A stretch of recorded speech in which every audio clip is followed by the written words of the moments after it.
आज हम बात करना चाहते हैं पतंजलि के अष्टांग योग दर्शन पर। बहुत बढ़िया अष्टांग योग दर्शन है। उसने 8 जो अंग बताए हैं योग के, उसके बारे में पतंजलि ने बहुत अच्छे विश्लेषण किया है। 8 हैं जो एक क्रमशः सीढ़ियों की तरह हैं समाधि तक जाने के लिए। उसने जो बताए हैं यम, नियम, आसन, प्राणायाम, प्रत्याहार, धारणा, ध्यान, समाधि। समाधि सर्वोच्च स्थिति है जहाँ पर वो अपने उससे मिल लेता है, प्राण आकाश में मिल जाता है, जहाँ से आया है वहीं मिल लेता है। तो हमें इसको प्राणायाम को हम समझ लेते हैं। प्राण का मतलब होता है शब्द। अण अण शब्द होता है, उसका मतलब होता है शब्द। जब प्राण नाक से प्रवेश करता है, पैदा होते ही प्राण नाक से प्रवेश कर लेता है और मृत्यु के बाद मुंह से निकल जाता है, मुंह खुल जाता है, निकल जाता है प्राण।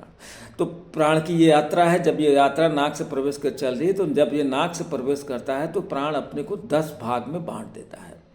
तो वो कुछ जिसके नाम है प्राण, अपान, प्राण, अपान, व्यान, समान, उदान, ये 5 भाग में करता है। जो नाड़ियाँ होती हैं, 2 तरह की नाड़ियाँ होती हैं। एक मोटी नाड़ियाँ होती हैं जो बड़ी होती हैं, और एक छोटी छोटी नाड़ियाँ होती हैं जो कि आँखों में या आंतों में या ब्रेन में ऐसे मुंह किए वो ऊपर वी शेप में होती हैं, ऐसे ऐसे कि वो देखती हैं, ऐसे की तरह होती है शेप में नाड़ियाँ। तो वो रिसीव करती हैं उस प्राण को। जब वो प्राण रिसीव करता है तो सब चैतन्यता आ जाती है, सभी इंद्रियां चैतन्य हो जाती हैं, सब कुछ चलने लग जाता है और आदमी की इंद्रियां सक्रिय हो जाती हैं उस प्राण के चलने से।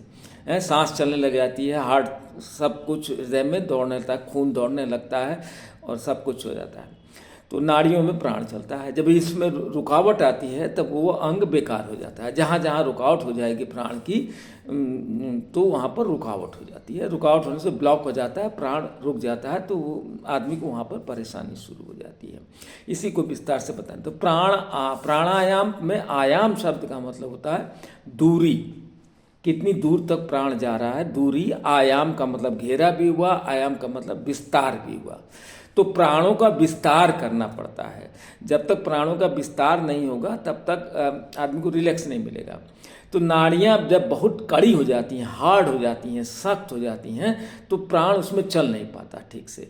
तो नाड़ियों का विस्तार करते हैं प्राणायाम के जरिए। नाड़ियों में लचक लाते हैं जिससे कि नाड़ियों में फैलाव और सिकुड़न 2 चीज़ होती है। हृदय जब हम सांस लेते हैं तो फैलता सिकुड़ता है, ये फैलाव और सिकुड़न। जब ये फैलाव और सिकुड़न बहुत ही नाड़ियाँ सख्त हो जाएंगी, हार्ड हो जाएंगी, कड़ी हो जाएंगी, तो प्राण को जगह नहीं मिलती चलने के लिए। तो इन्हीं में लचक लाने के लिए जितना दूर तक जाए, फैलाव हो, जितना फैलाव होगा उतना ही रिलैक्स होगा, उतना ही प्राण उसमें चलेगा। जैसे शरीर में तो 5 है, तो और छोटी नाड़ियों में जो प्राण चलता है वो नाग, कुर्म, कृकल, देवदत्त, धनंजय, ये छोटी नाड़ियों में प्राण चलता है। तो बड़ी नाड़ियों में प्राण, अपान, व्यान, समान, उदान, ये बड़ी नाड़ियों में है। प्राण का मतलब मुख्य हो गया। अपान का मतलब जो प्राण नीचे की ओर जाता है, गंदगी को लेकर के नीचे अर्थिंग के मूल आधार में ले जा करके अर्थिंग करता है। समान जो है इक्वल डिस्ट्रीब्यूशन है, वो नाभि के ऊपर होता है। समान इक्वल डिस्ट्रीब्यूशन, हर सेल को प्राण को देना, हर कोशिकाओं को प्राण को भेजना, समान वायु का कार्य। व्यान उसको चलाता है, जैसे आप नाव चलाते हैं तो आपको ऐसे ऐसे करके चलाते हैं, तो व्यान उसको चलाता है, ये घुटनों में रहता है। तो प्राण हृदय में निवास करता है, प्राण का निवास हृदय है। तो इसी तरीके जब आपका प्राणायाम करने से, अभ्यास करने से नाड़ियों में विस्तार होता है। जब नाड़ियों में विस्तार होगा तो प्राण चलेगा और आपको थोड़ा थोड़ा रिलैक्स महसूस होने लग जाएगा। जैसे ब्रेन में है, जैसे संकुचित हो गया है, कोई चीज़ कंजस्टेड हो गई, या प्राण वहाँ चल नहीं रहा है। अब प्राण नहीं चलेगा तो दिक्कत आएगी, आपको दबाव होगा, आपकी इंद्रियां बेचैन हो जाएंगी, बीमारियां शुरू हो जाएंगी। जैसे मस्तिष्क में है, मस्तिष्क छोटी छोटी नाड़ियां होती हैं, वो जब उसमें प्राण जब उनमें विस्तार नहीं होता तो संकुचित हो जाए। जैसे जितना आपके पास 50 विचार हैं, थॉट्स 50 चीज़ करना चाहते हैं, लेकिन वहाँ पर जगह भी तो नहीं है, विस्तार नहीं है।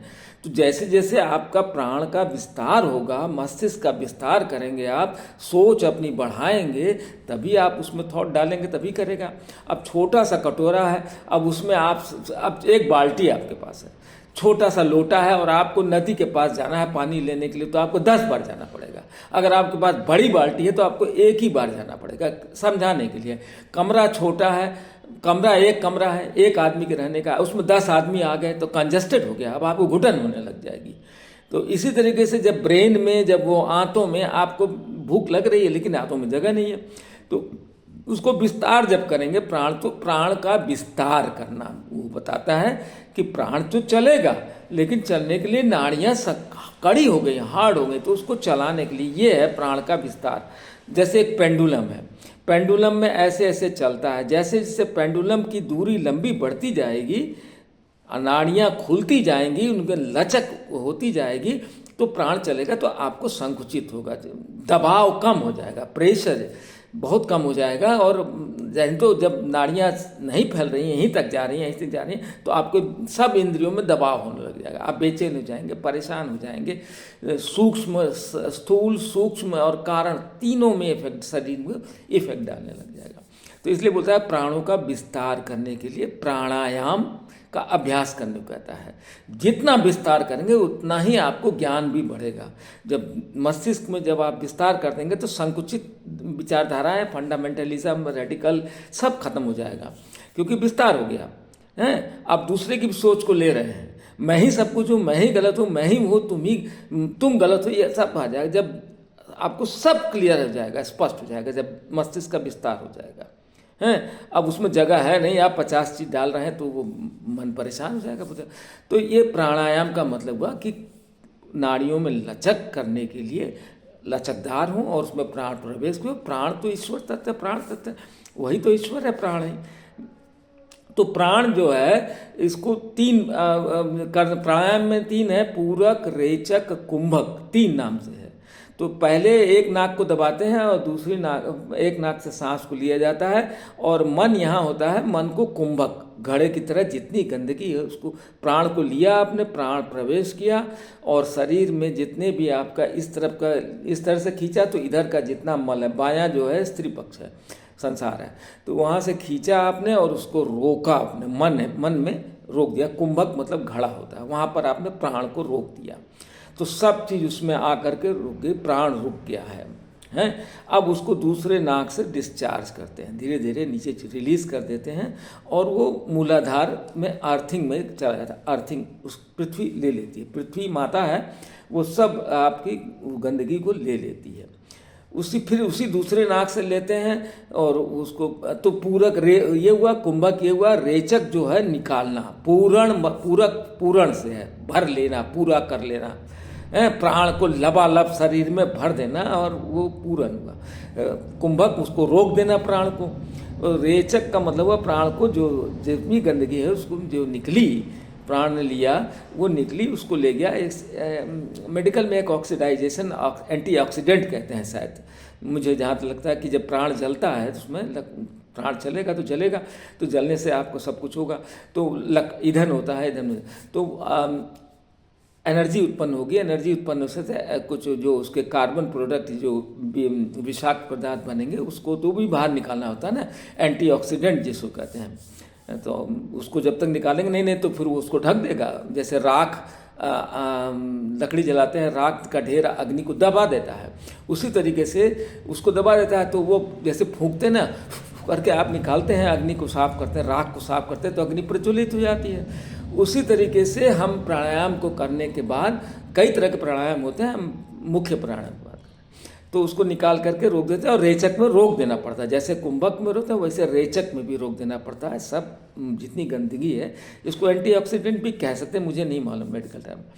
तो वहाँ पर जाकर उसको निकाल, फिर दूसरी नाक से लेते हैं, यही प्रक्रिया उधर करते हैं। तो इसी प्रक्रिया में अब जो वैदिक काल में जो ब्राह्मण करते हैं, और अपनी ब्राह्मणों की जो विद्या है उसमें और अलग है, उसमें वो मंत्रों के साथ करते हैं। सबीज, निर्बीज प्राणायाम होता है, सबीज, सबीज में मंत्र, जैसे वो श्रेष्ठ गायत्री मंत्र को ही लेते हैं और उसको लेते हैं, इधर से करते हैं।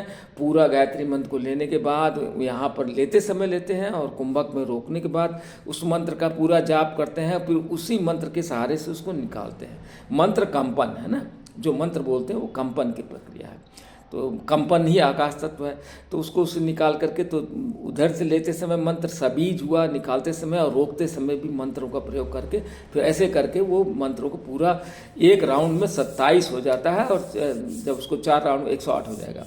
तो उसको प्राणायाम को ये मतलब हुआ कि प्राणायाम करने से आपका प्राण शरीर में चलने लग जाता है और नाड़ियों में विस्तार होने लगा, नाड़ियाँ लचकदार हो जाती हैं, हार्ट में भी छोटी छोटी नाड़ियाँ होती हैं तो प्राण जाए तो वहाँ पर प्राण का हार्ट में भी विस्तार हो जाता है, हार्ट में ब्लॉकेज नहीं होता है, नाड़ियों में हृदय जितने भी शरीर के अंग हैं सब में नाड़ियाँ होती हैं, छोटी छोटी नाड़ियाँ, तो वहाँ पर वो विस्तार हो जाता है, संकुच हो जाता है, प्राण चल जाता है। प्राण सब चीज़ को जला के ख़त्म कर देता है, जितना गर्दा फर्दा सब जला देता है। जैसे एक पाइप है, पाइप को साफ कर देता है सब प्राण हैं।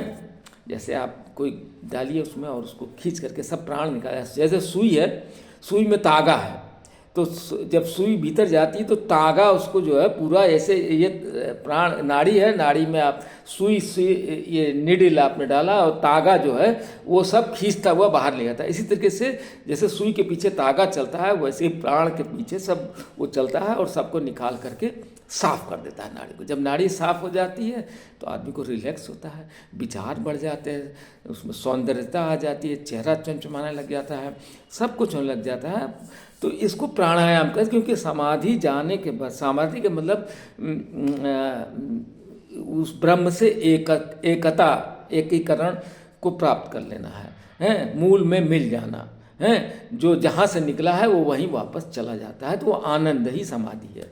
तो प्राणायाम का मतलब यही है कि विस्तार करना, नाड़ियों का विस्तार करना, फैलाव करना, जिससे प्राण चले। तो सफोकेशन, कंजक्शन, ब्लॉकेज को निकालने की प्रक्रिया का एक प्राणायाम है, वो ये पतंजलि ने बताया था।